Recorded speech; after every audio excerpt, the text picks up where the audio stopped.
एक जमाने की बात है। एक बूढ़ा आदमी अपने 3 बेटों के साथ एक वीरान गांव में रहता था जो रेगिस्तान के करीब वाक़ था।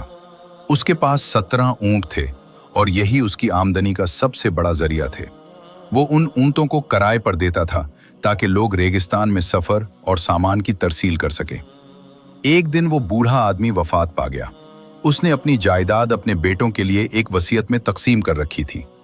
जनाजे और दीगर रस्में मुकम्मल होने के बाद तीनों बेटों ने वसीयत खोली।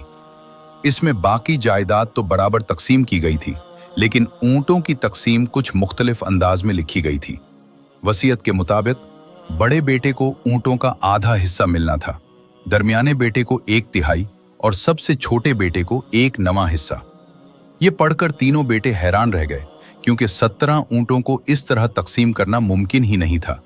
ना आधा सही बनता था, ना 1/3 और ना ही 1/9 हिस्सा। वो कई दिनों तक इस मसले को हल करने की कोशिश करते रहे, लेकिन कोई हल ना निकला। आखिरकार वो गांव के एक दाना और अक्लमंद शख्स के पास गए। अक्लमंद आदमी ने उनकी बात गौर से सुनी और फौरन एक हल सोच लिया। उसने कहा कि अपने तमाम 17 ऊंट मेरे पास ले आओ।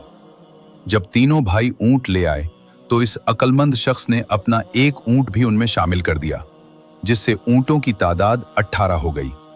अब उसने बड़े बेटे से कहा कि वसीयत के मुताबिक अपना हिस्सा ले लो। बड़े बेटे को आधा हिस्सा मिला। 18 का आधा बराबर 9 ऊंट। अब बाकी बच्चे 9 ऊंट। फिर उसने दरमियाने बेटे से कहा कि वो अपना हिस्सा ले। दरमियाने बेटे को 1/3 मिला। 18 का 1/3 बराबर 6 ऊंट। अब कल 15 ऊंट तकसीम हो चुके थे। आखिर में छोटे बेटे की बारी आई। उसे 1/9 हिस्सा मिला।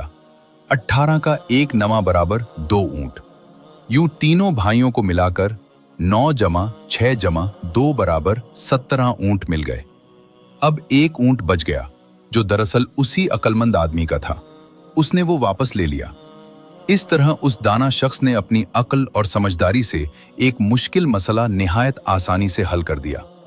अक्लमंदी ये नहीं कि मसला कितना बड़ा है, बल्कि ये है कि आप उसे कितनी समझदारी से हल करते हैं।